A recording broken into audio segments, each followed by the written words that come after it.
Hola, muy buenos días a todos. Disculpen la demora, tenía un tema ahí con el muting. Bueno, buenos días a todos quienes nos acompañan en esta jornada. Vamos a dar inicio a la mesa uno, titulada Inteligencia Artificial y Educación. ¿Ya? Vamos a reflexionar sobre cómo la inteligencia artificial está impactando los espacios formativos, tanto en su dimensión ética como pedagógica. Vamos a tener cuatro ponencias breves, aproximadamente de 15 minutos final. Abriremos una encuesta y diálogos con. Les recordamos que pueden decir durante las presentaciones o levantar la mano al final para activar su micrófono. ¿Ya? Vamos a pasar ahora a la primera intervención, que es la ponencia de don Rafael Madoiro. Y esta primera ponencia se llama ChatGPT y Gemini en las aulas universitarias de América Latina, repasando la integridad académica y las estrategias de evaluación en la formación superior. Y está a cargo del doctor Rafael Cepeda Maidoro, ¿ya? El doctor Serpa es doctor en los estudios latinoamericanos con mención en filosofía por la Universidad Nacional Autónoma de México, o UNAM, las siglas. Realizó estudios de doctorado y maestría en filosofía en la Universidad de París, Sorbonne y un diplomado en los estudios de civilización y lenguas griegas en la Universidad Nacional y Capodistría de Atenas. Actualmente se desempeña como profesor en la Universidad Nacional Tecnológica de Lima Sur y es posgrado de Filosofía de la Universidad Nacional Mayor de San Marcos. Doctor Serpa, por favor, adelante. Sí, muchas gracias por la presentación, Hernán. No sé si puedo puedo compartir un documento y creo que sí se ve, ¿no es cierto?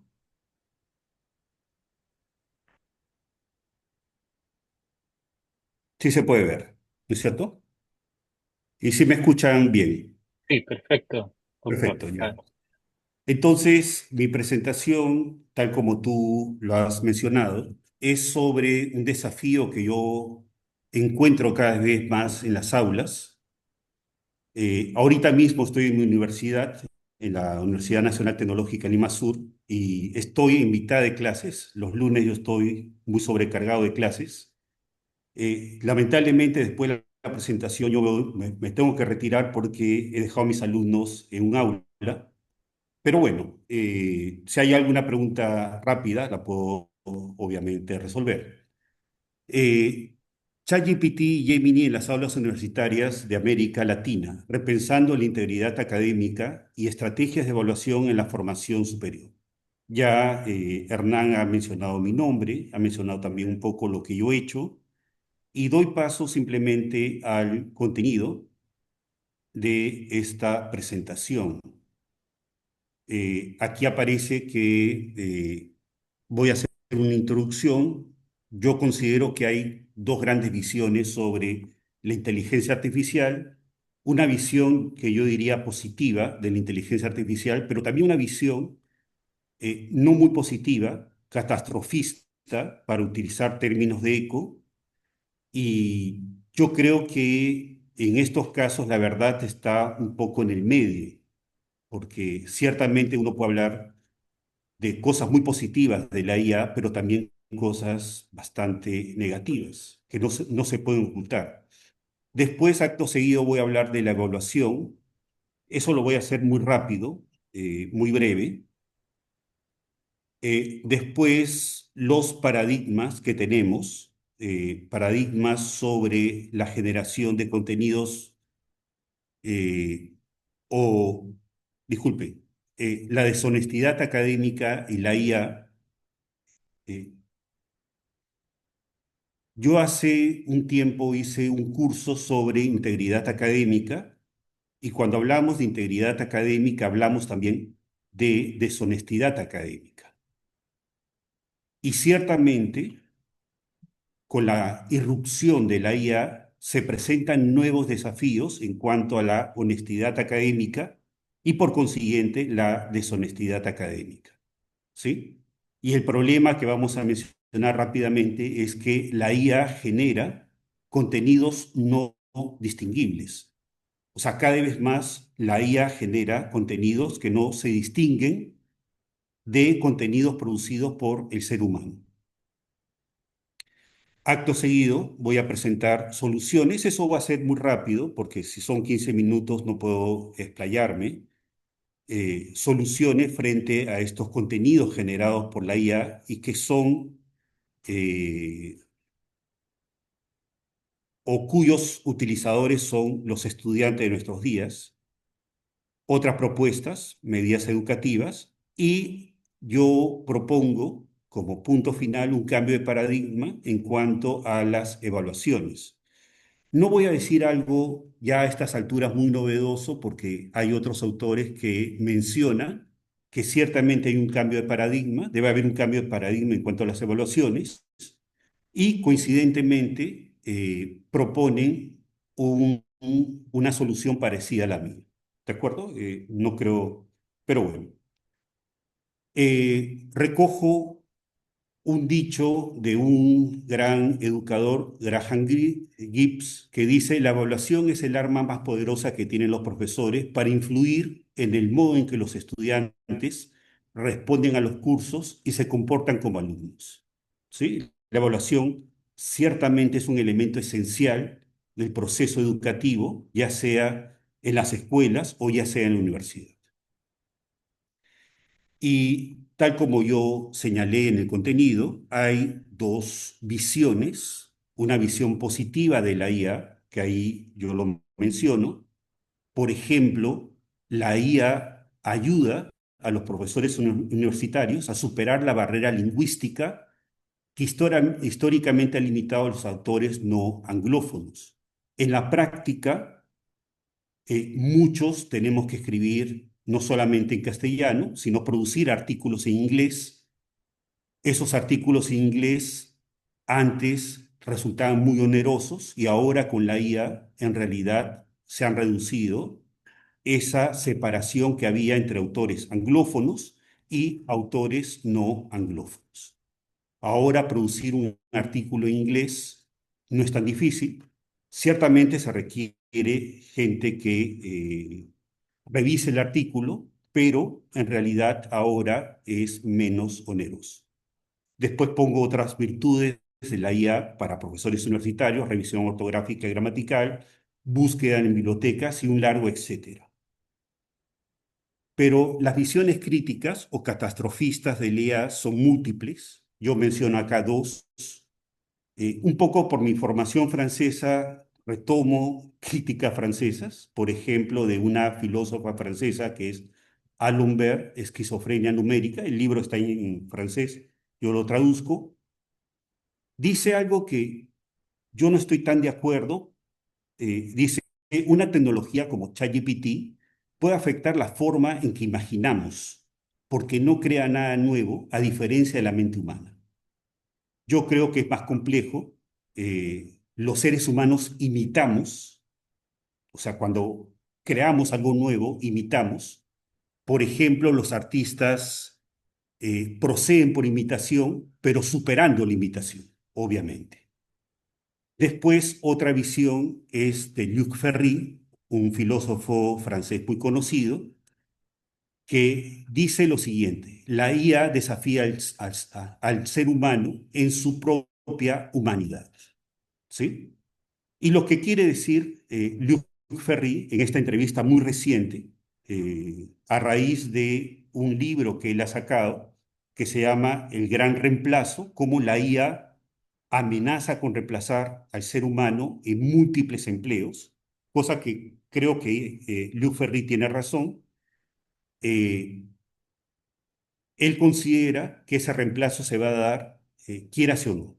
¿De acuerdo? Que va a haber robots dotados de inteligencia artificial y van a reemplazar a los seres humanos en empleo totalmente automático, no solamente en empleos totalmente automatizables, sino en tareas de todo tipo, secretarias, traductores, juristas, contables médicos, etcétera. ¿De acuerdo? Y creo que Liu Ferry en parte tiene bastante razón. Pero lo cierto es que la IA es un hecho.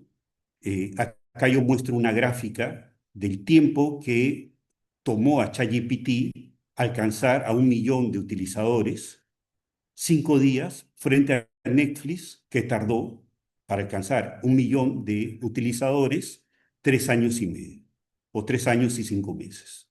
¿Sí?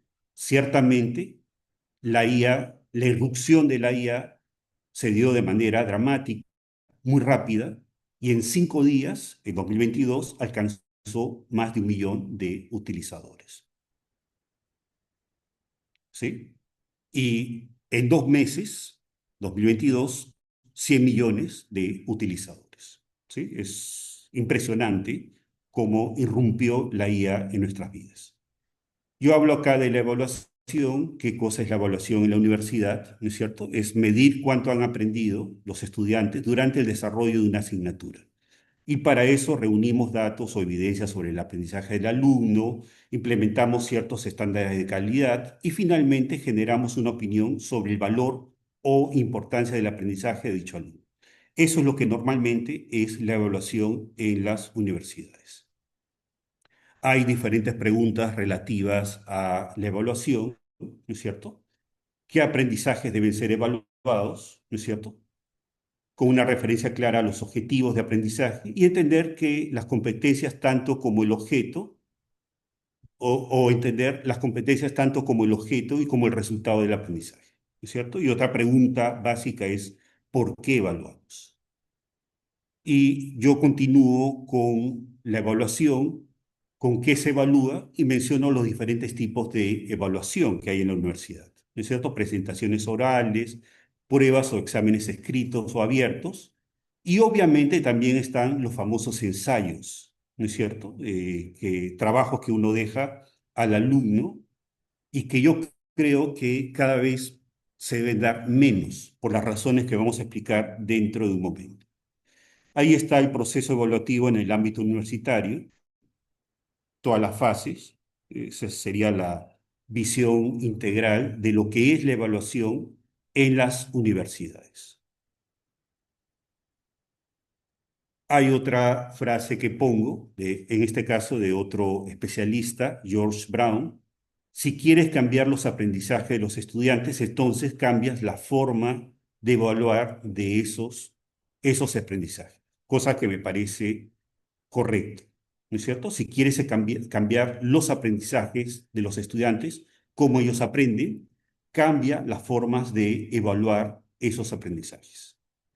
Muy bien, acá hablo de la deshonestidad académica. ¿Qué es la deshonestidad académica? Cualquier práctica engañosa o no justa realizada con el objeto de obtener un resultado más favorable en cualquier evaluación de aprendizaje. Y acá menciono algunos de los clásicos en integridad académica: Miller, Murdoch y Groth-Will, 2017. ¿Sí? Ciertamente, cuando hablamos de ensayo fraudulento, engaño por contrato, eso cambia con la irrupción de la inteligencia artificial, como lo vamos a ver dentro de un momento. ¿Cuál es el problema de la inteligencia artificial con relación a las evaluaciones universitarias? Que la IA genera contenidos casi indistinguibles. ¿Sí? O sea, cuando uno evalúa, por ejemplo, si uno deja un ensayo, ¿cómo saber si ese ensayo ha sido creado por el alumno o básicamente por una inteligencia artificial? ¿Sí? Y hay una serie de estudios que muestran que esos contenidos son casi indistinguibles del ser humano.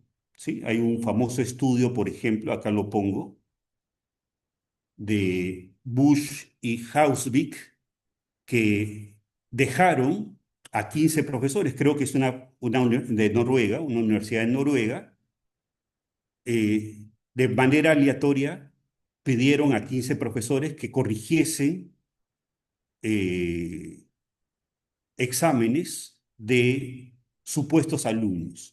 La mitad efectivamente eran alumnos, la otra mitad no eran alumnos. Y curiosamente, estamos hablando de 2023, el 2025, la IA ha progresado mucho.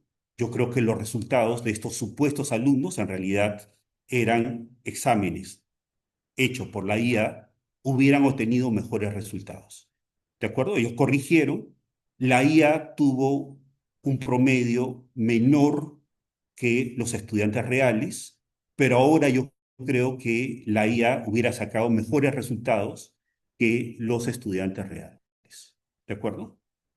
Por consiguiente, es una verdadera amenaza. ¿Sí? Y acá yo pongo algunos ejemplos concretos de deshonestidad académica mediante el uso de IA, ¿de acuerdo? En cursos reales. Por ejemplo, se preguntó en un control de lectura, se preguntó a alumnos en qué consiste un curso de filosofía, en qué consiste la visión de Pierre Hadot de la filosofía antigua. Se dejó esa lectura, qué es la filosofía antigua de Pierre Hadot, y algunos alumnos, para no tomarse el trabajo de leer esa lectura, usaron la IA. O sea, ante la pregunta ¿en qué consiste la visión de Hadot de la filosofía antigua? Respondieron eso. Y claramente esa pregunta fue generada por la IA. Si uno compara, es un copy-pega, pero en este caso de la IA. ¿No es cierto? Es una cosa... Otra pregunta, ¿cómo caracteriza el autor la filosofía? Esa fue la respuesta de otro control de lectura. Esa fue la respuesta de un alumno y esa respuesta fue generada de nuevo por la IA. ¿De acuerdo? Claramente fue generada por la IA. Otros trabajos que también son generados por la IA. Hay soluciones tecnológicas, eh, todas ellas son insatisfactorias. O sea, acá yo pongo, por ejemplo, Turnitin, que es el más conocido, que ahora está habilitado el IA insatisfactorio, pero no solamente Turnitin, sino Copylix, GPT-0, etcétera. Uno puede utilizar esas herramientas, pero no son, hasta donde yo puedo ver, satisfactorias. O sea, no pueden detectar eh, trabajos hechos por la IA de manera correcta, satisfactoria. ¿De acuerdo? Hay otras propuestas, estilometría, análisis de metadatos, y concluyo que no son infalibles, junto con otros autores como Uzun 2023. ¿De acuerdo? Propuestas educativas o de prevención. Una propuesta puede ser educar a los estudiantes sobre el plagio, ¿de acuerdo? Y ampliamos eso con el uso indebido de la inteligencia artificial. Eh, Otros autores dicen que los estudiantes deben enviar borradores de sus trabajos para su revisión antes de su entrega final. Eso podría funcionar en grupos pequeños, pero en grupos grandes obviamente no funciona. ¿De acuerdo? ¿Y qué proponemos nosotros? Un cambio de paradigma, ¿sí? Junto con otros autores, ¿no es cierto? Dice, el análisis o revisión de un artículo académico se ha demostrado como una estrategia de evaluación efectiva, aunque al igual que la bibliografía anotada, existe un riesgo de ser externalizada a un proveedor o generada por la IA. Y lo que nosotros proponemos es dar un mayor peso a la evaluación oral. Por ejemplo, yo en muchos de mis cursos, ya no doy muchos trabajos, o si doy trabajos, tienen que ser sustentados de forma oral. El examen oral, que era moneda corriente en otros tiempos, o sea, cuando uno ve, por ejemplo, historia de la educación, siglo XVIII, muchas de las evaluaciones eran orales, defensas, y yo creo que ante el riesgo del uso indebido de la inteligencia artificial, debemos regresar a estos procedimientos antiguos. ¿De acuerdo? La evaluación oral era más frecuente antes del notable incremento del número de estudiantes universitarios, pero yo creo que ahora el promedio de las aulas no son muy altos, debido sobre todo después de la pandemia. Acá tenemos a un profesor universitario español que dice algo parecido a mi propuesta. Dice, el profesor universitario ha vuelto al examen tradicional, ¿sí? Mandar trabajos no sirve, y eso es correcto. Si antes era el copy y pega, ahora los trabajos son hechos, en muchos casos, por la inteligencia artificial. Y acá pongo la bibliografía. Ferri, por ejemplo, este artículo eh, tan interesante que ustedes lo pueden encontrar en una revista francesa que es Zero.net. ¿Sí? La IA desafía al ser humano en su humanidad. ¿De acuerdo? Y pongo otra bibliografía al respecto. Ahí está mi nombre, mi correo electrónico y esa sería mi presentación. Espero que haya sido del agrado de todos ustedes. Muchas gracias.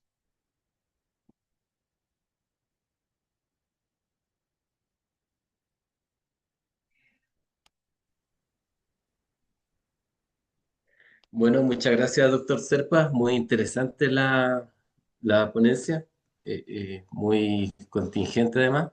Ahora vamos a pasar a la segunda, ya a cargo de Miguel Ángel Cordero Monzón, y vamos a continuar con la ponencia titulada Gestión ética y seguridad en el uso de inteligencia artificial por estudiantes universitarios, ya a cargo del profesor Miguel Ángel Cordero Monzón. Don Miguel Ángel es licenciado en educación con formación en matemática, física y administración educativa y cuenta con diversos programas de posgrado y en maestrías de desarrollo docente, didáctica de la matemática, economía de mercado, gestión de talento humano y administración de empresas. Actualmente cursa el doctorado en economía de mercado en la Universidad de Occidente. Profesor Cordero, adelante, lo escuchamos. Muchas gracias, es un gusto, es un honor poder estar el día de hoy con ustedes. Permítanme compartir con ustedes esta exposición de un artículo que está por ser publicado en una revista de México, que se titula Gestión ética y seguridad en el uso de la inteligencia artificial por estudiantes universitarios. El día de hoy quiero que lo analicemos, lo veamos detenidamente en estos 15 minutos para que podamos apreciar el contenido. Partiendo de esta introducción, donde el problema de investigación que se identifica está en la ausencia de marcos éticos y protocolos de seguridad específicos para el uso de la IA en instituciones de educación superior en muchos países de Latinoamérica, siendo Guatemala para este caso el ejemplo principal.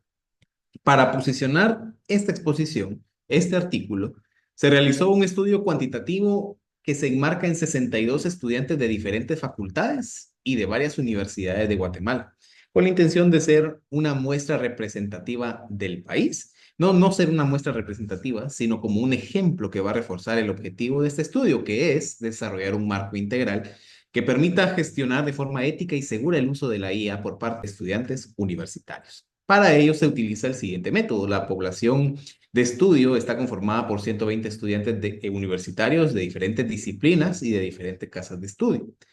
Número dos, para lograr una muestra representativa se aplicó un muestreo no probabilístico por conveniencia, seleccionando a 60 estudiantes que respondieron de manera voluntaria a través de la invitación de coordinaciones académicas. Y tres, la recolección de datos se realizó mediante una encuesta estructurada que evaluó prácticas y percepciones sobre la utilización de la IA y la ética que esto rodea.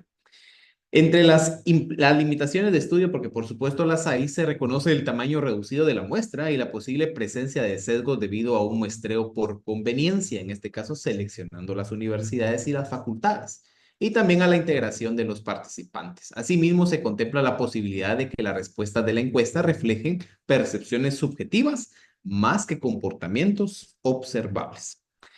En cuanto a los resultados, bueno, este análisis de resultados nos muestra bastante información bien muy relevante. Cabe aclarar que del total de 16 preguntas que se hicieron, solo se tomaron las que se consideraron más relevantes para lo siguiente. Partiendo de la primera que está acá. ¿Con qué frecuencia empleas aplicaciones de IA? Bueno, la mayoría, como lo vemos por acá, utiliza estas herramientas de manera ocasional o pues de manera frecuente, mientras un porcentaje menor las usa de forma constante. Entonces, esto nos va indicando que la dinámica académica de los estudiantes no siempre es de forma sistemática. Y pues ahí hay un artículo de algunos autores que refuerzan la idea de que desde la gestión ética y la seguridad es muy importante hacer notar que a mayor uso de herramientas de IA surge una necesidad más apremiante de pautas y lineamientos claros para garantizar la integridad académica. Una segunda pregunta es que si consideras que la IA mejora la eficiencia en tu proceso de aprendizaje. Los resultados indican que la mayoría, pues están de acuerdo, totalmente de acuerdo, percibe un impacto positivo en su aprendizaje, un 10% algo neutro, lo que refleja cierta indecisión también, mientras que un porcentaje muy reducido, situándolo en el 8,3%, muestra un escepticismo. Esto pues es una evidencia de que si bien la mayoría va reconociendo ventajas en cuanto a la rapidez, accesibilidad, etcétera, persisten dudas en cuanto a la fiabilidad. Otra pregunta fue, aquí hubo un estudiante que no respondió, ¿te sientes informado acerca de las implicaciones éticas de la IA? La respuesta simple era sí o no. Pues vemos ahí que hay un porcentaje que considera que no se sienten informados de esta manera y esto lo unimos con la siguiente. ¿Crees que las universidades deberían incluir módulos de ética en la formación de inteligencia artificial? Y vemos ahí que el 41,7% está de acuerdo con esto. Las respuestas a estas preguntas sobre la discusión que estamos acá en cuestión, al no observarse un porcentaje de rechazo, que es lo que también acá quiero recalcar más, puede inferirse entonces que los estudiantes reconocen la relevancia de contar con una formación ética sólida para poder afrontar obviamente los riesgos asociados del uso de las tecnologías emergentes. Sin embargo, la presencia también de un segmento neutral pues también sugiere la necesidad de reforzar una difusión de lineamientos que por supuesto tendrían que estar a cargo de nosotros como universidad también. ¿Confías en que las universidades implementen protocolos adecuados de seguridad para el uso de la IA? Y aquí vemos que los datos nos muestran que la mayoría de estudiantes se mantienen neutrales al respecto en cuanto a la confianza en que las universidades implementen esos protocolos. Hay un 30% que está de acuerdo y un 8,3% que está en desacuerdo. ¿Esto qué podría resultar?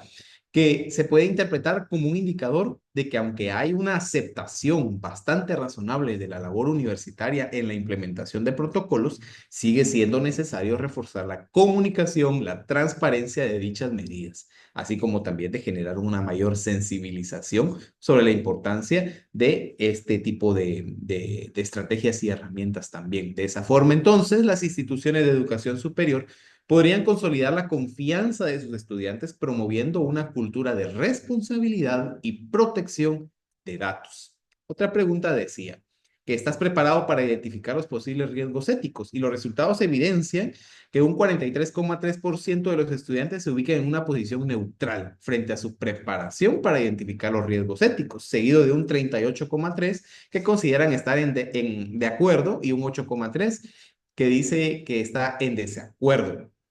Entonces, cuando vemos este tipo de respuestas, vemos que hay eh, la necesidad de conocer, de tener habilidades para reconocer los problemas éticos.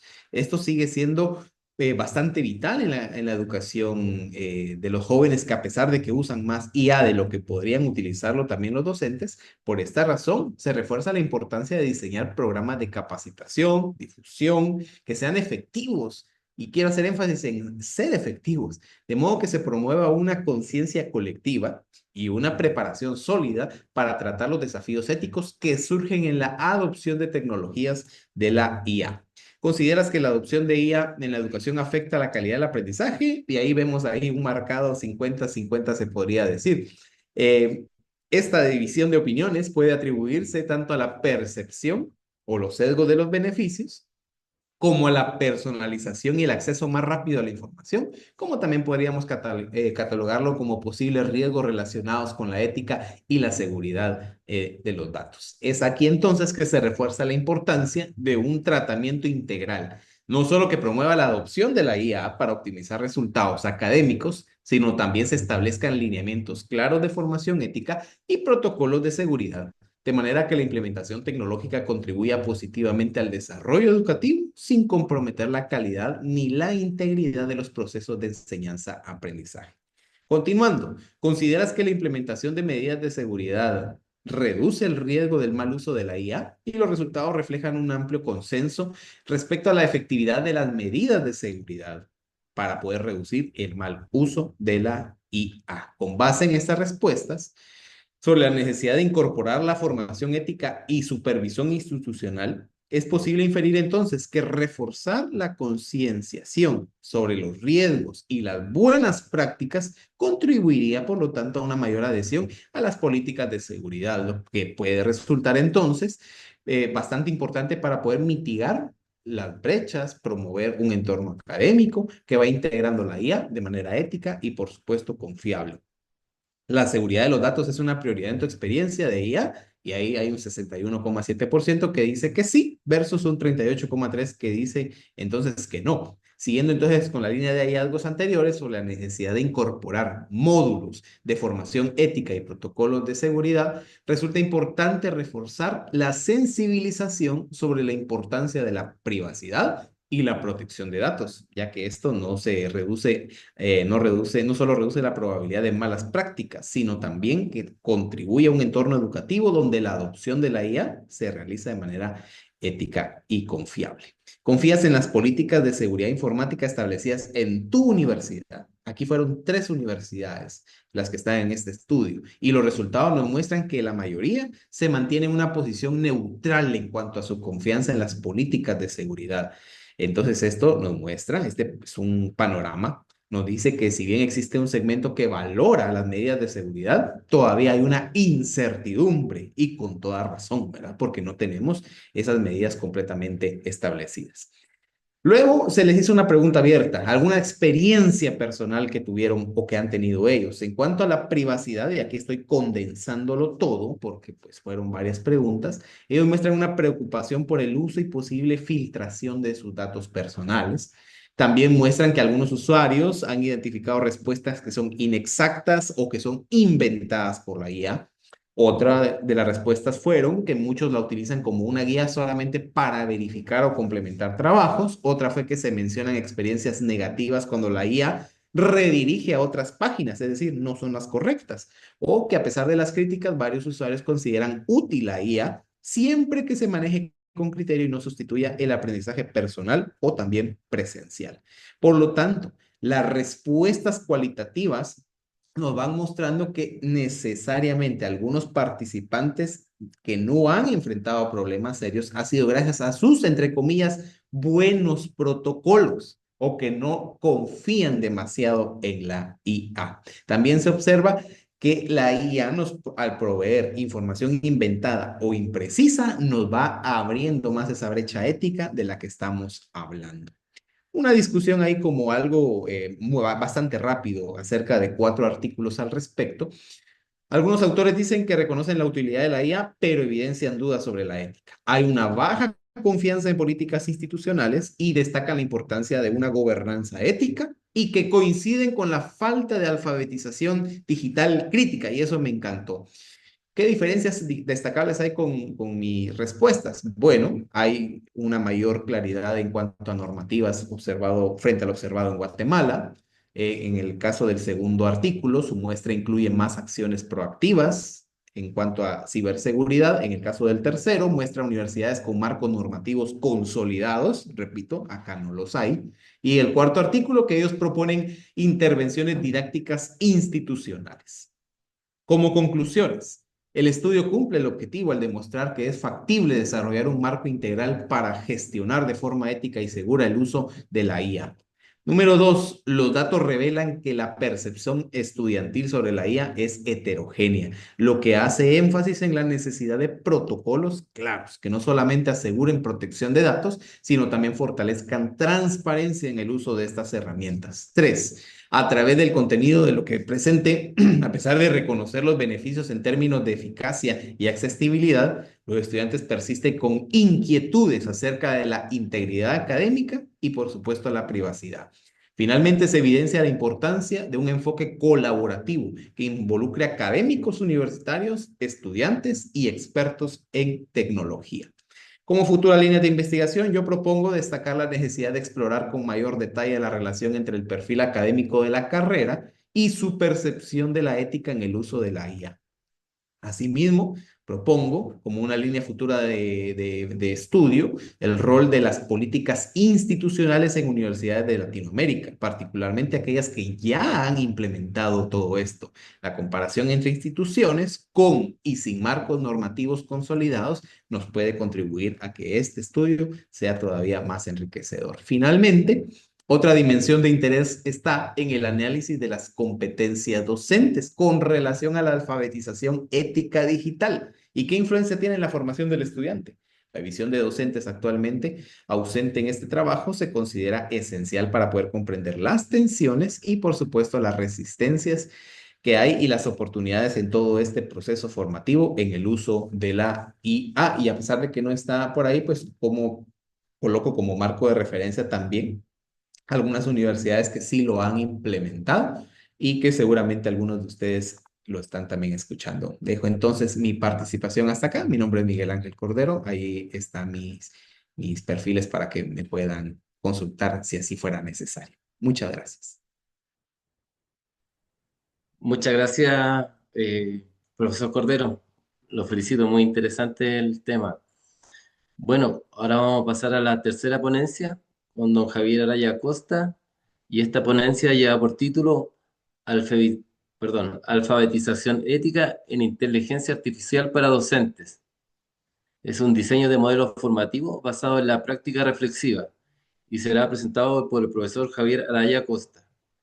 El profesor Javier es profesor de filosofía, religión por la Universidad Católica del Norte y magíster en educación con mención en informática educativa por la Universidad de Chile. Actualmente se desempeña como investigador del Departamento de Tecnología de la UCN con sede Coquimbo. Adelante, profesor Araya. Buenas tardes. Hola, buenas tardes. Primero que todo, muchas gracias por la invitación. Para mí es una gran oportunidad de poder transmitir mis conocimientos, mi experiencia y mi motivación también con respecto a esta temática. Voy a compartir una presentación que diseñé.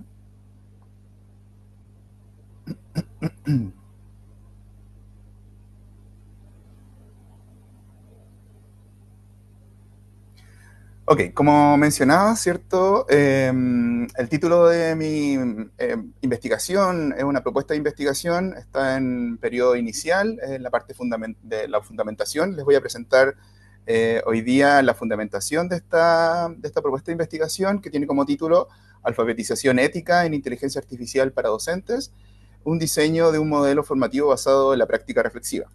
Quisiera primero que todo presentarme, ¿cierto? Soy, como lo mencionaba, soy profesor de filosofía y religión por la Universidad Católica del Norte.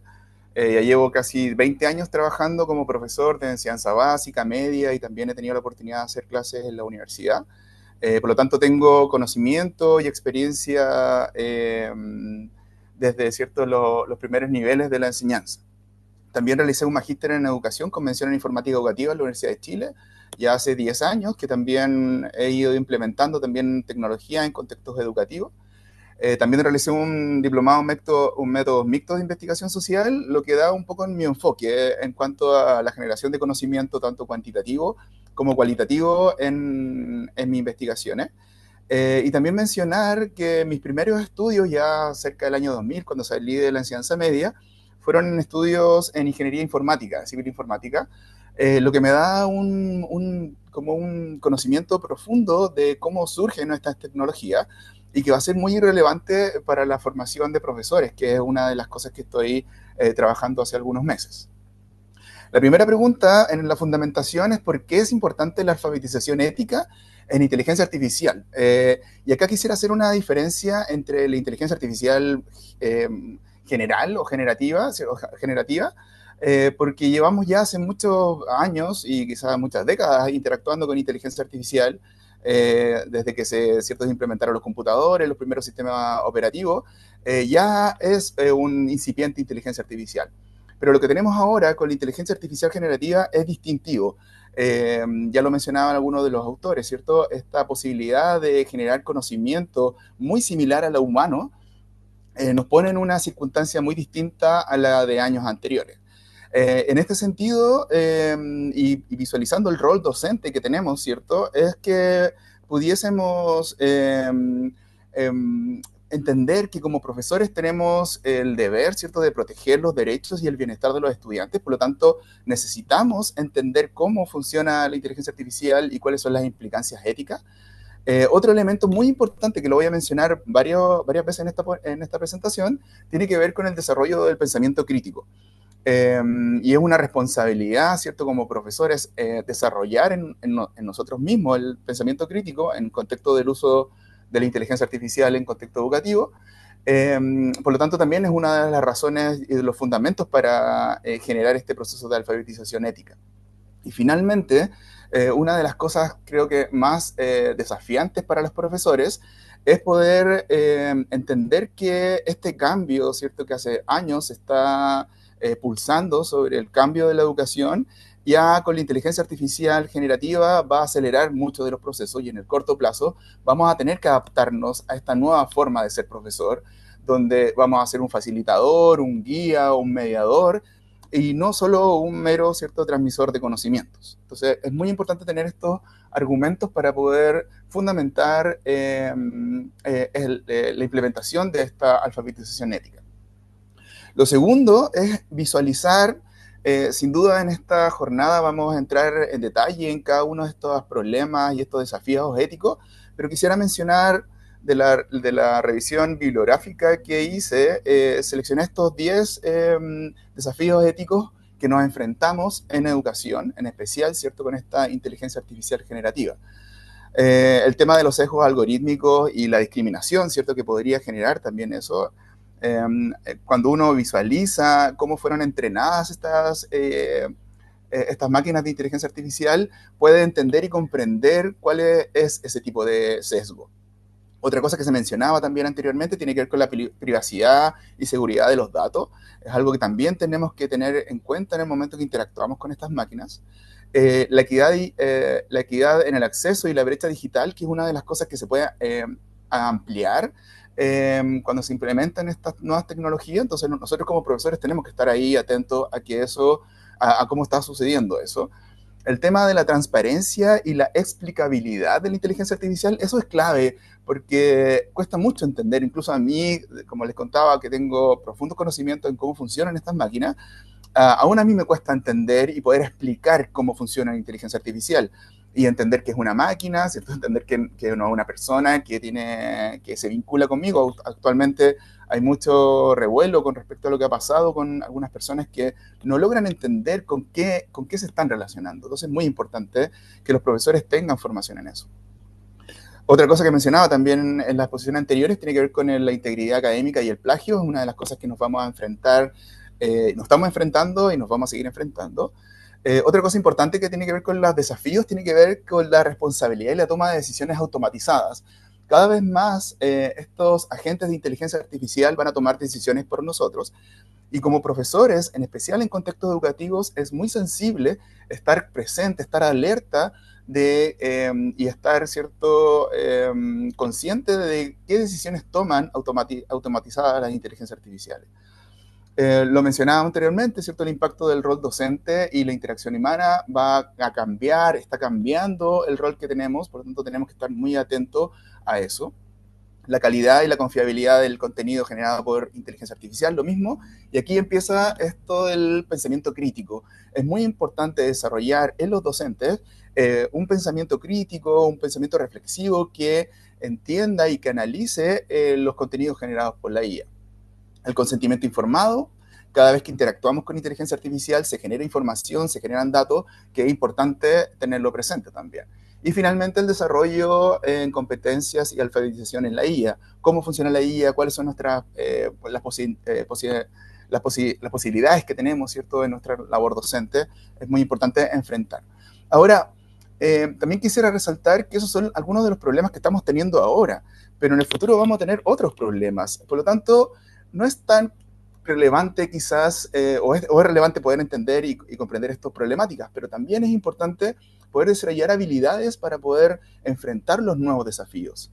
Y acá es donde pienso y ya entendiendo o proponiendo un modelo formativo para poder enfrentar estos desafíos, me baso en la revisión bibliográfica que hice de habilidades para el siglo XXI y el marco de competencias de inteligencia artificial para docentes generado por la UNESCO.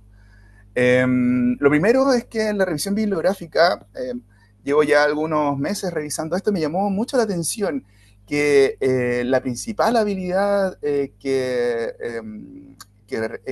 generan los documentos es el desarrollo del pensamiento crítico. Entonces, independiente de las tecnologías, independiente de muchos elementos que van surgiendo, una cosa fundamental que tiene que desarrollar el docente y por lo tanto en eso desarrollar en sus estudiantes es el pensamiento crítico, que podamos ser capaces, ¿cierto?, de analizar críticamente estas nuevas tecnologías y los contenidos que generan.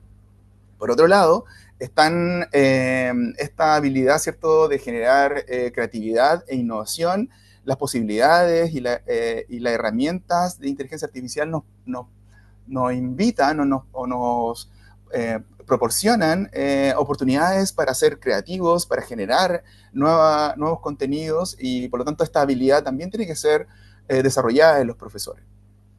Acá vienen herramientas de comunicación, de colaboración, que van a ser muy relevantes también en esta nueva era.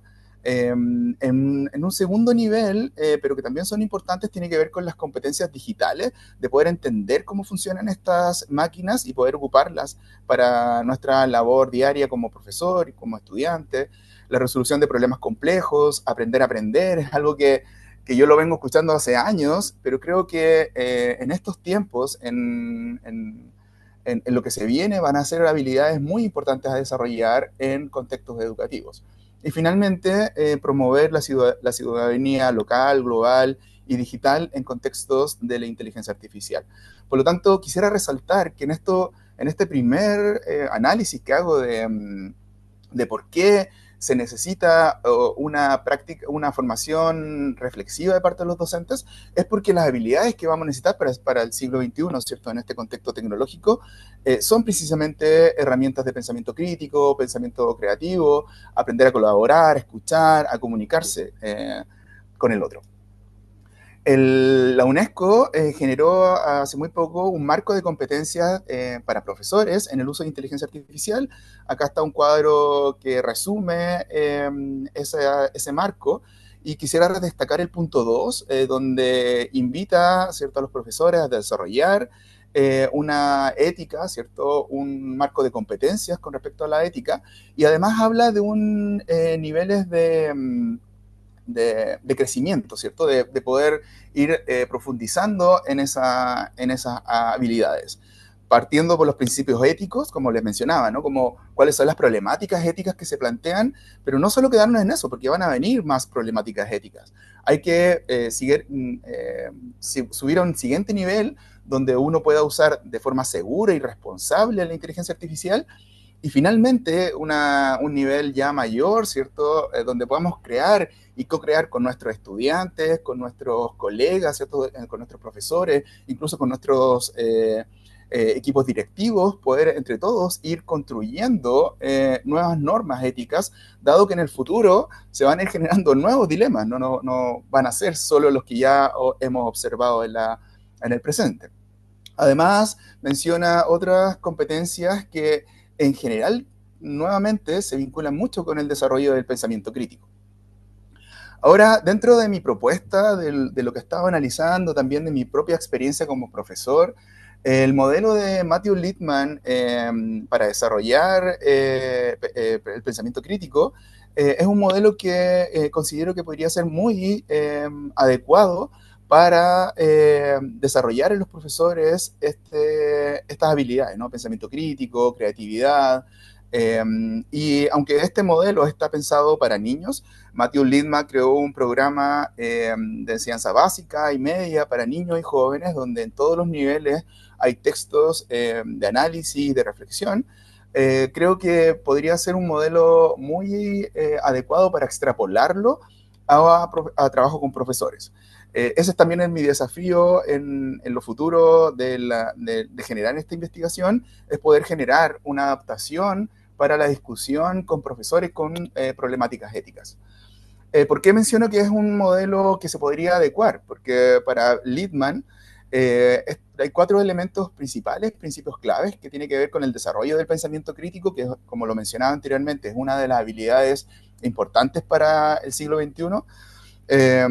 Littman lleva ya, bueno, su trabajo lleva ya décadas, y quizás ahora más que nunca se hace patente y como una muy buena herramienta para desarrollar esta habilidad en niños, pero también en adultos, en profesores.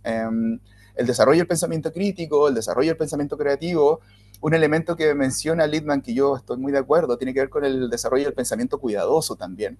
Y aquí entran elementos emocionales, ¿no? Como la empatía, la apreciación de valores, en el momento de pensar y cuando pensamos, validar y valorar también el pensamiento y las aportaciones que tiene las otras personas, mi compañero de trabajo, docente, académico, y también las personas que lideran las instituciones académicas. Por lo tanto, considero que el modelo de Littman es muy adecuado para poder implementar esta formación en los profesores.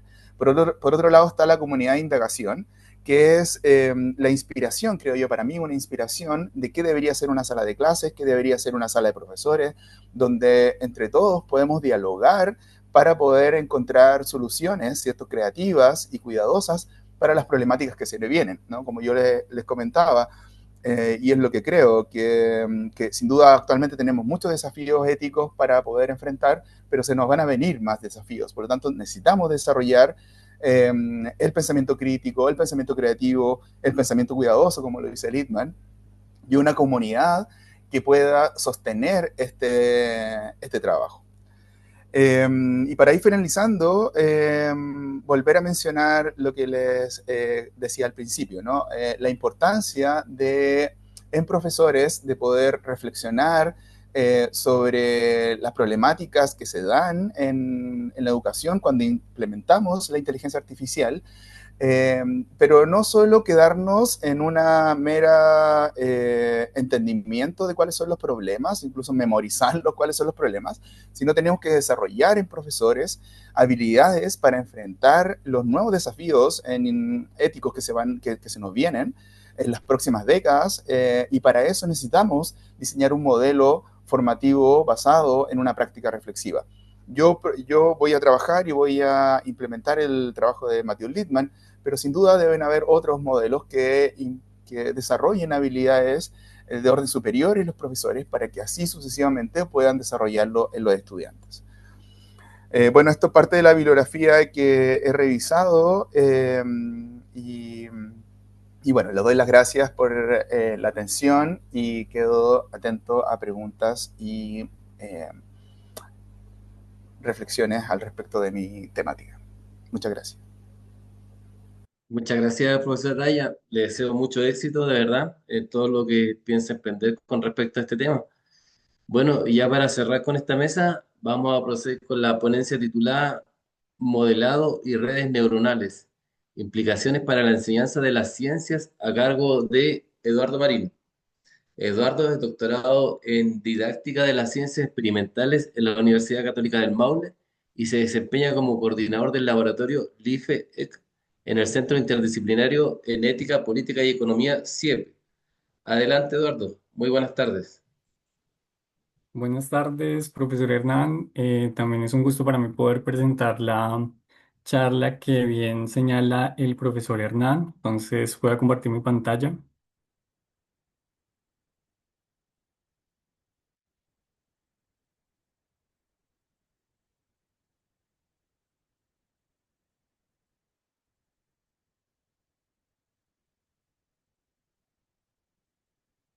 Vale, no sé si están viendo la pantalla. Sí, sí.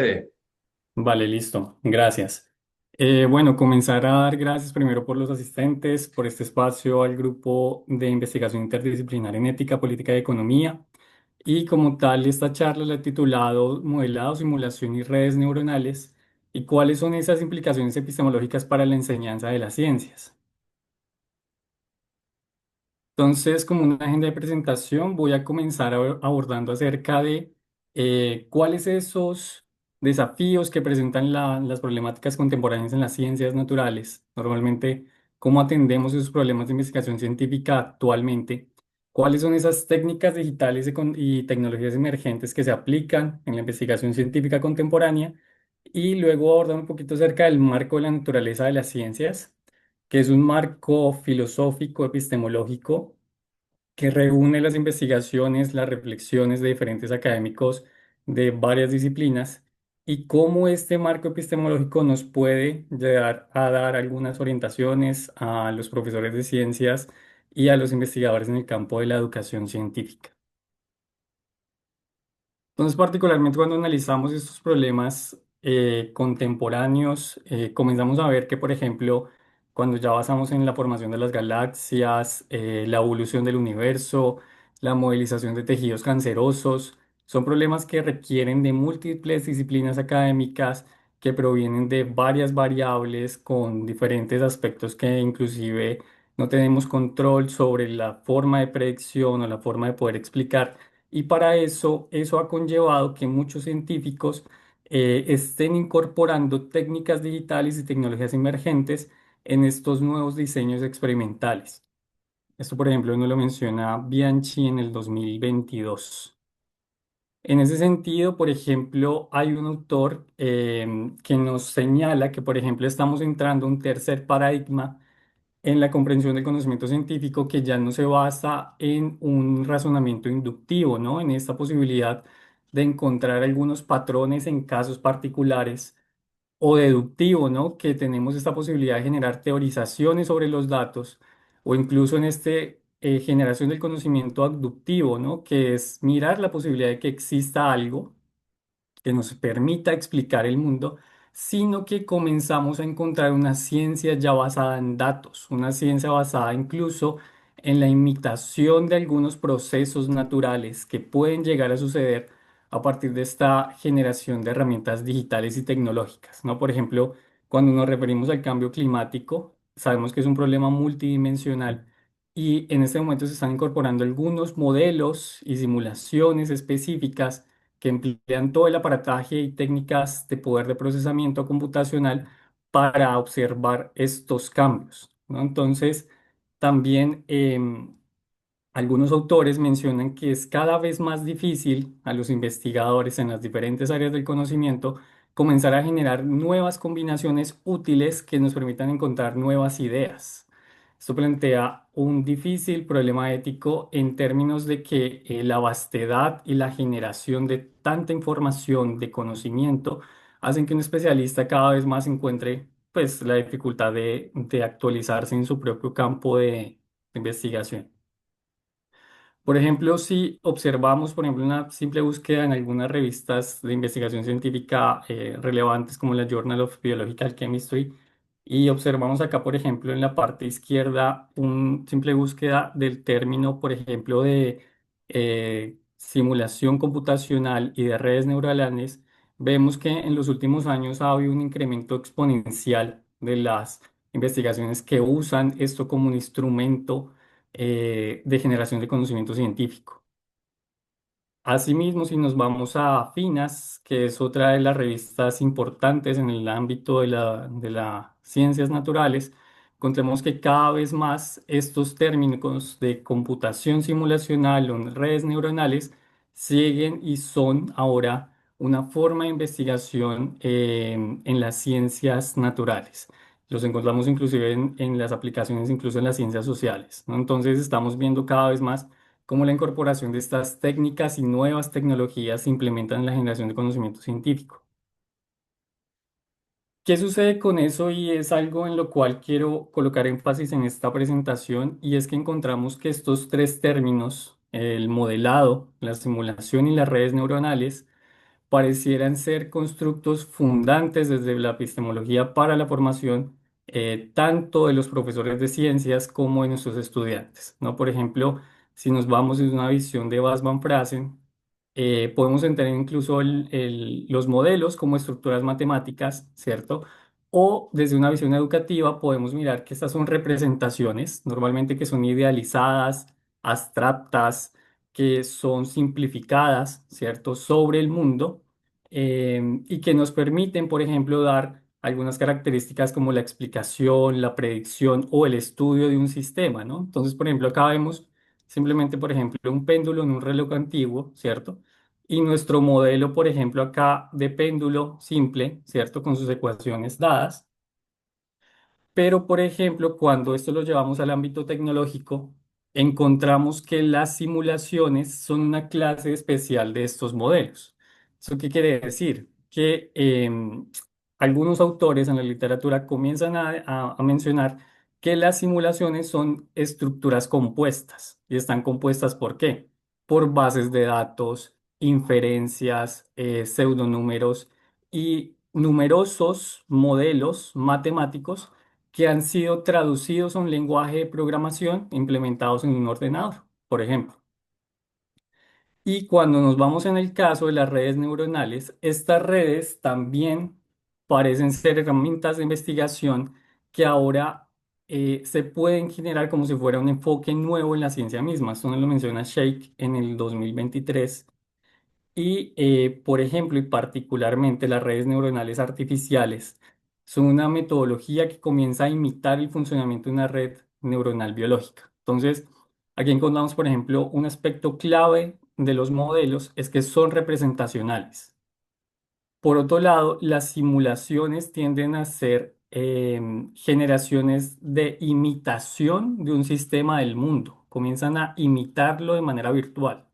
¿Y qué pasa con las redes neuronales? Las redes neuronales parecieran ser que imitan, pero a su vez se construyen a partir de los principios del modelado. O sea que las redes neuronales parecieran ser un nuevo enfoque que a nivel epistemológico, a nivel filosófico, integra estos aspectos que, vuelvo y menciono, para la formación de profesores es esencial en términos de sus características y potencialidades.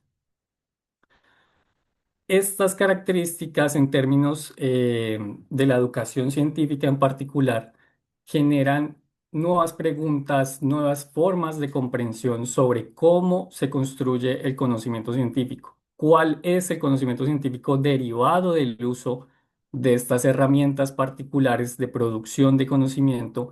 ¿Cuáles también son sus implicaciones éticas, políticas, económicas, sociales, ¿no? Y en ese campo de indagación encontramos la naturaleza de la ciencia. Entonces, por ejemplo, dentro del campo de la naturaleza de la ciencia encontramos las reflexiones de muchos filósofos de la ciencia, sociólogos, antropólogos, historiadores, antropólogos, psicólogos de la ciencia, que comienzan a analizar estas características, por ejemplo, en estos tres constructos que presento. Y esas reflexiones llevan más de 100 años, pero frente al uso de las redes neuronales encontramos muy pocos escritos sobre cuáles son esos impactos, incluso a nivel epistemológico, que podemos encontrar en su implementación en las ciencias naturales.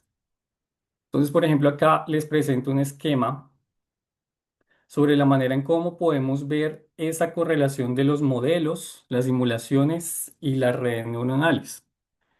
Bajo una corriente de filosofía de la ciencia llamada concepción semántica, los modelos son entidades parcialmente autónomas que construyen conocimiento sobre el mundo, denominado fenómenos, y esas relaciones entre los modelos y los fenómenos se establecen a través de actos lingüísticos, ¿no? Y estos actos normalmente son posibles de ser contrastados, ¿no? Si decimos que esa estructura, por ejemplo, matemática, un péndulo simple, la ecuación de pH, por ejemplo, o otros modelos matemáticos, decimos y hacemos inferencias sobre un sistema del mundo, deberíamos encontrar una comprobación frente a esta correlación, ¿no? Cuando tenemos estos modelos, nosotros podemos identificarlos o caracterizarlos porque hay una teoría científica detrás, ¿no? Y a su vez, como mencionaba, varios componentes de los modelos o múltiples modelos están dentro de estas simulaciones computacionales que se implementan en los ordenadores. ¿Qué pasa con las redes neuronales? Las redes neuronales tienden a generar predicciones basadas en datos. Y eso es una característica fundamental que se está empleando en los estudios de investigación científica contemporánea. Sin embargo, presentan una poca capacidad de explicación. Y esto dado a que presentan algunos resultados que lo que hacen son funciones, ¿cierto? Funciones matemáticas que también le llamamos como una capa oculta, como una caja negra, ¿cierto? En la cual no sabemos a ciencia cierta cuál es el mecanismo, pero nos entregan predicciones basadas en datos y también a partir del entrenamiento. Sin embargo, los recientes estudios lo que dicen es emplear las redes neuronales para generar predicciones, pero volver a los modelos, volver a la construcción de estos modelos simbólicos, ya sean teóricos, de naturaleza escrita o de naturaleza matemática, para reforzar estas explicaciones del conocimiento científico. Entonces, por ejemplo, aquí, por ejemplo, vemos que particularmente en las redes neuronales sabemos que se basan en esta primera comprensión de que son una imitación, una idealización muy simplificada de una neurona convencional y por tanto una red neuronal sigue siendo una imitación muy simplificada, muy idealizada de una red neuronal biológica, ¿no? Pero hay dos constructos súper importantes en términos de las redes neuronales que son la necesidad de un poder computacional y la generación de datos, ¿no? Y estos datos los producimos todos a través del uso de estos dispositivos tecnológicos, a través del uso de las diferentes medios, porque sabemos que las empresas de tecnología emplean sistemas de inteligencia artificial, sea Facebook, Instagram, Google. O sea, realmente estamos alimentando estos sistemas de inteligencia artificial a partir de su uso. Y esto conlleva que ellas se puedan entrenar mejor en el proceso de predicción, a pesar de que siguen generando muchas fallas, porque mientras el proceso de entrenamiento nos entregan datos que incluso parecen alucinaciones, invenciones de la propia red neuronal, pero a medida que se van sofisticando, van entregando resultados que son mucho más aproximados a lo que podemos llamar como una predicción en ciencias naturales anteriores, mente como lo se generaba en la investigación científica. Entonces, por ejemplo, esto está comenzando a generar este cambio de paradigma, ¿no? Ahora estamos pensando en mirar una ciencia basada en datos, ¿no? También una ciencia basada en instrumentos de investigación teórica y experimental, tanto digital como en la parte tácita, ¿no? Con la necesidad de hacer esta involucración del conocimiento humano de manera experiencial, porque esto no lo podemos evitar. Sin embargo, está generando oportunidades también para conocer algunos aspectos que incluso a la forma de ver humana se nos pueden escapar. Esto lo encontramos muchas veces en algunos hallazgos que se revelan a partir del uso de esas herramientas tecnológicas. Entonces, por ejemplo, este autor Bianchini en el 2022 nos genera este problema, ¿no? El problema de buscar una aguja en un pajar, por ejemplo. ¿Qué haría una red neuronal entrenada? Pues lo que haría sería ordenar todo ese pajar, ¿cierto? Que es como términos de analogía, lo que nosotros haríamos con las revisiones sistemáticas, no de literatura. Y luego ella identificaría o descubriría esa aguja en ese sistema ordenado del pajar. Esto lo hace de manera rápida, eficiente. Muchas veces se equivoca por lo mismo que son sistemas que son entrenados y requieren de varias procesos de interpretación de la información, de los datos, ¿cierto? Pero sin embargo, muestran esta correlación de su propiedad.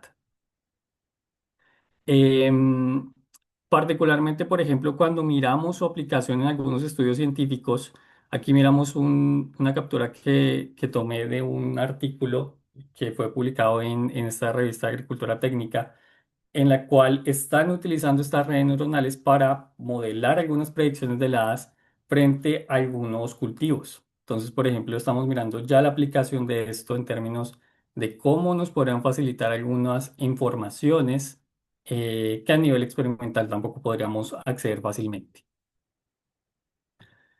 Y las simulaciones, por otro lado, también nos están permitiendo conocer, por ejemplo, algunas posibilidades de otras eras en el cual no tenemos este acceso experimental directo para poder comprender qué ha sucedido y con base en eso poder tal vez hacer algunas inferencias frente a lo que sucedería con el cambio climático contemporáneo, ¿no?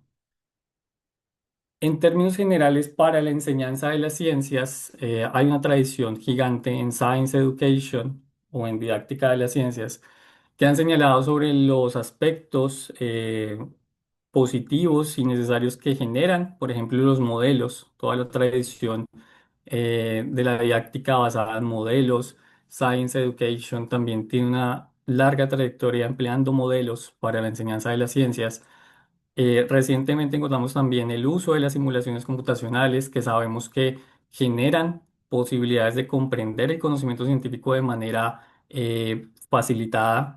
También puede generar algunas distorsiones en cuanto a la representación de los contenidos, de los conceptos. Incluso cuando hablamos del mundo microscópico, muchas veces estas simulaciones lo que hacen es otorgar visiones distorsionadas de conceptos científicos. Sin embargo, se ha demostrado que son una potente herramienta para apoyar las explicaciones de los profesores.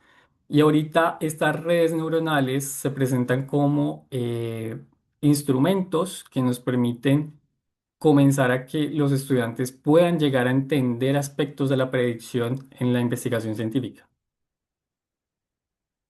Entonces, en términos de sus aplicaciones, ¿no? Por ejemplo, encontramos que las simulaciones tienen estas características bastante estudiadas en la investigación que nos permiten, por ejemplo, una primera aproximación a los procedimientos de laboratorio, mejorar esta capacidad de comprensión conceptual. Sin embargo, generan algunas incapacidades para desarrollar ese conocimiento tácito necesario para los estudiantes.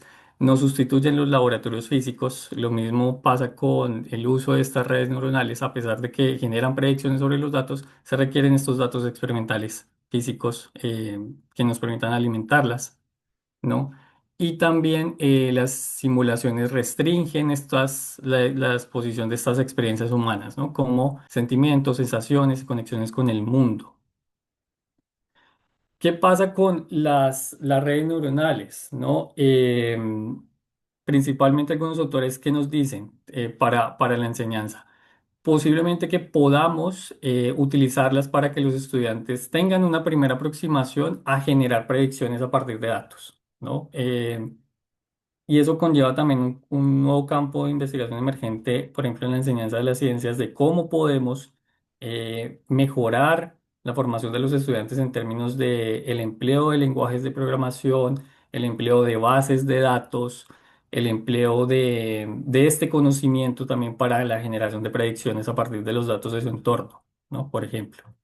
Y por las mismas limitaciones de las redes neuronales, de su poca o de su poca capacidad de explicación, siguen siendo muy fundamentales y necesarias el pensamiento crítico, como lo decía el profesor Javier, frente a la necesidad de poder cuestionar esta información que nos entregan la inteligencia artificial, ¿cierto? En particular las redes neuronales entrenadas y la posibilidad también de poder apoyar estas explicaciones que nos otorga estas predicciones para la enseñanza de las ciencias, ¿no? Asimismo, las redes neuronales tienen esa incapacidad de generar conocimiento tácito necesario. O sea, el uso de las herramientas digitales, lo que dicen los autores en educación científica, son complementos, más no sustitutos de las experiencias reales, de las experiencias humanas, de la adquisición de sentimientos, de la adquisición de emociones, de poder involucrarse con el entorno, con la sociedad. Eh, Sin embargo, nos permiten mejorar algunas formas de comprender el mundo natural. En ese sentido, estos cambios en las formas de experimentar y predecir los resultados científicos también a los profesores nos generan muchos retos que debemos atender. Particularmente algunos autores como Thaler, especialista en el ámbito educativo, nos señala que es necesario mejorar la formación del profesorado de ciencias, por ejemplo, tanto en naturaleza de la ciencia o en estas discusiones epistemológicas sobre cómo estas técnicas, aquí he mencionado tres nada más, modelado, simulación y redes, nos permiten o fortalecen la enseñanza, pero también cuáles son sus peligros, ¿no? Cuáles son estas nuevas criterios o formas de poder entender en la práctica diaria, ¿no? y posibilidades de encontrar algunas aplicaciones educativas a estas redes. Esto también se nos presenta como un desafío potencial, ¿no? Y aquí presento algunas de las referencias utilizadas para la realización de esta charla. Muchas gracias. Muchas gracias, Eduardo, por tu ponencia. Bueno, ahora agradecemos a los cuatro ponentes que estuvimos y vamos a abrir el espacio para las preguntas.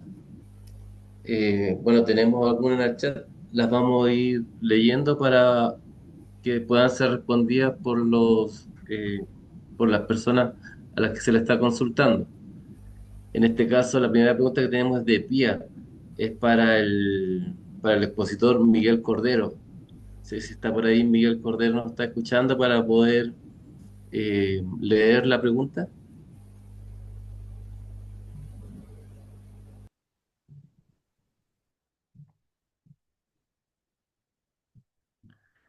Si no, podríamos avanzar con el profesor Araya. ¿Estará por ahí? Ahí tengo una pregunta de Nicolás. Sí, acá estoy. Sí, Entonces la pregunta dice, sí, sí, ¿dale? ¿Cómo se por podría favor. ¿Cómo se podría implementar su modelo de alfabetización ética en inteligencia artificial en contextos donde los propios equipos directivos carecen de formación ética y digital suficiente? ¿Qué estrategia sugiere para que esta formación no se quede restringida a nichos académicos, sino que impacte efectivamente en la cultura escolar? Lo primero que se me viene a la mente es como de mi experiencia. Siento que los equipos directivos se van a enfrentar a esto sí o sí. Como que yo creo que no hay salida, no es que va a quedar en ámbito académico.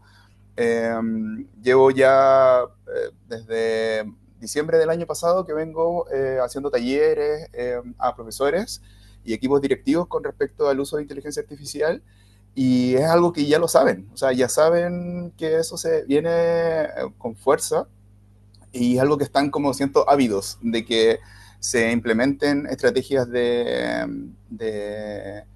formación tanto para los equipos directivos como para los profesores. Ya lo están ocupando, los estudiantes lo están ocupando, los profesores lo están ocupando, los equipos, algunas personas del equipo directivo también lo están ocupando. Entonces, no creo que se tenga que generar alguna estrategia, yo creo que es algo inevitable. Ahora, lo que yo propongo es un poco no solo quedarnos con las problemáticas, ¿no? Como de memorizar cuáles son, cuando se hablan de protocolos. En Chile, por lo menos, somos especialistas, yo creo, en el mundo para generar protocolos, pero creo que eso es una trampa, porque finalmente las problemáticas éticas van a surgir de forma bien sorpresiva y más que memorizar o hacer protocolos para poder resolver el plagio, poder resolver ciertas problemáticas que sin duda las tenemos que resolver actualmente, tenemos que desarrollar estrategias de desarrollo del pensamiento crítico, pensamiento creativo, para que podamos resolver las diferentes problemáticas que se nos vienen. En contextos educativos, por lo menos en el sistema escolar chileno que conozco yo, es difícil, en especial para los equipos directivos, porque están saturados con temas administrativos, que creo que la inteligencia artificial va a llegar a resolver muchas de esas problemáticas y que cada vez más los equipos directivos van a tener tiempo y disponibilidad para poder enfrentar estos desafíos. Como lo menciono, que es algo inevitable. O sea, yo con los equipos directivos que he hablado, todos están ávidos de este tema porque saben que es algo que está pasando ya en sus salas de clase y que necesitan herramientas.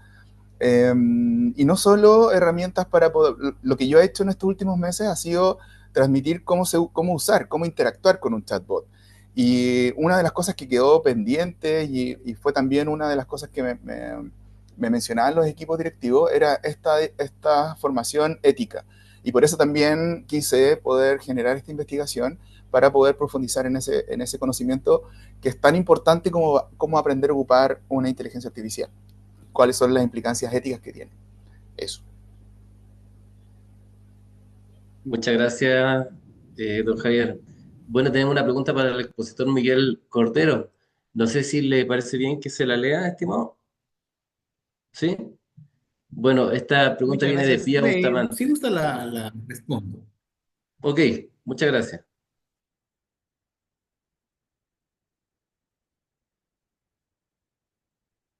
Sí, creo que la distinción entre el deber ser y el ser es una pregunta bastante filosófica, que no es mi campo, pero creo que si partimos del punto del deber ser, a partir de allí, lo demás, vengo también de una escuela de formación que respeta mucho la individualidad de las personas y que mientras menos nos metemos en la vida de la persona es mucho mejor.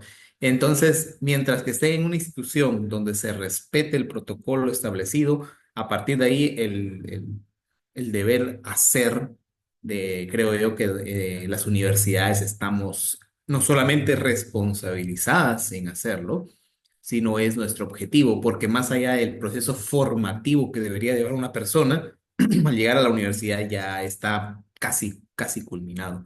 Entonces, la pregunta está bastante interesante, la leí, la medité y me puse a analizar si se podría hacer esto o no. Desde mi punto de vista, la respuesta se queda allí, ¿verdad? Con que el protocolo, como usted lo pregunta, y ese cómo podemos pasar de una ética del deber a una ética del ser, creo que son dos cosas para mí que están siempre o que van a estar siempre en juego, ya sea que pertenezcamos a una institución o a otra. Muchas gracias. Muchas gracias por su respuesta. Bueno, tenemos aquí otra pregunta más.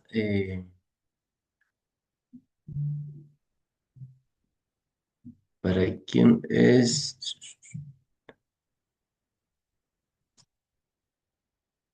Mire, es para Andrés, dice. Me gustaría saber tu opinión respecto a la posible o no validez de estos como explicación psicológica. Dice, asimismo, ¿de qué modo trazarías la línea divisoria entre simular y explicar? ¿Puede la simulación de algún modo ser un tipo de explicación? Vale, gracias, profesor Hernán, por leer la pregunta. Gracias, Laura, por tu formulación. Mira que es una pregunta, pues, bastante difícil en términos de que veo que estás haciendo tu final de máster sobre esto. Particularmente, si nos vamos desde la filosofía de la ciencia y los filósofos de la tecnología, la simulación se comprende como un instrumento, como una herramienta de investigación teórica y experimental. Entonces, lo que hace una simulación es imitar un sistema del mundo natural o el mundo y tiene integrados componentes de modelos. Entonces, la explicación la aporta es el científico que toma esos productos de la simulación para hallar algunas razones de justificación frente a que esto es pertinente o no. Incluso por toda la complejidad que conlleva muchas veces esta información que otorgan las simulaciones parece ser no adecuada o también tiene algunas fallas. Entonces, em, en ese sentido, desde el aspecto de la filosofía, se ve más como un instrumento, como un medio para que puedas llegar a generar estas explicaciones, fundamentaciones del conocimiento.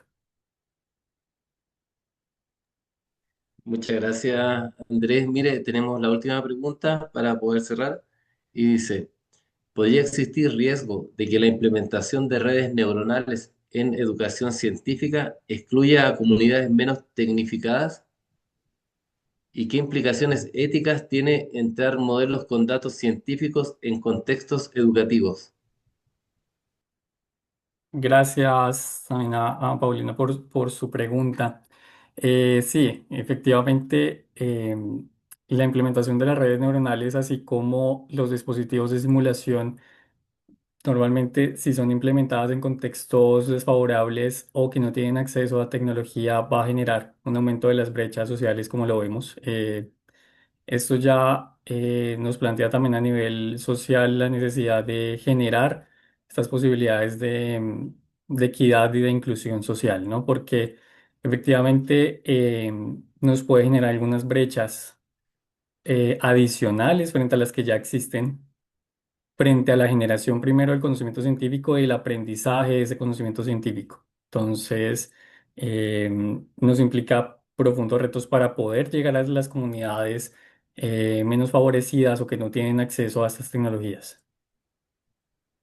Mire, nos podría dar el gusto de que nos pueda responder la última pregunta que nos hizo Cristian. Bueno, el primero hace una reflexión, dice, imitar redes neuronales cuando no hay suficiente conocimiento hace del resultado en el modelo informativo algo acotado. Después pregunta, ¿piensas que es una idea con suficiente validez?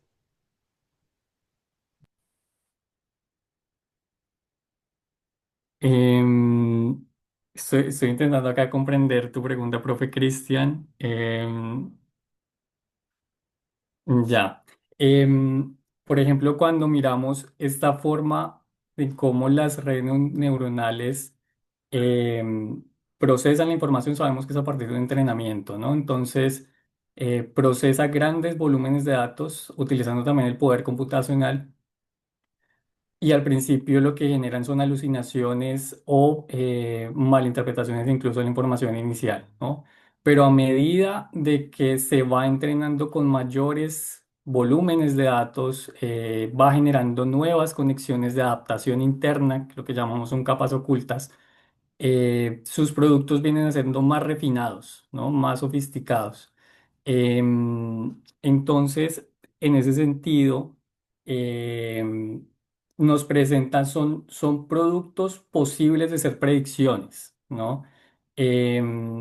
Y en ese sentido, depende incluso de la validez de los datos iniciales, de qué tan confiables son esos datos iniciales, que el posible producto asimismo tenga unos resultados satisfactorios, ¿no? Eh, Incluso las redes neuronales nos presentan este reconocimiento, por ejemplo, de patrones que en las ciencias se emplea mucho, pero a su vez requiere de grandes volúmenes de datos que, pues, también hayan sido pasados por una fuente de validación inicial. Muchas gracias por su respuesta, Andrés. Bueno, agradecemos sinceramente a todos nuestros ponentes en esta primera mesa por las intervenciones tan estimulantes, así como al público por su activa participación. Hemos reflexionado sobre múltiples dimensiones del vínculo entre la inteligencia artificial, educación, bueno, lo que abre sin duda a un gran diálogo que esta jornada busca fomentar.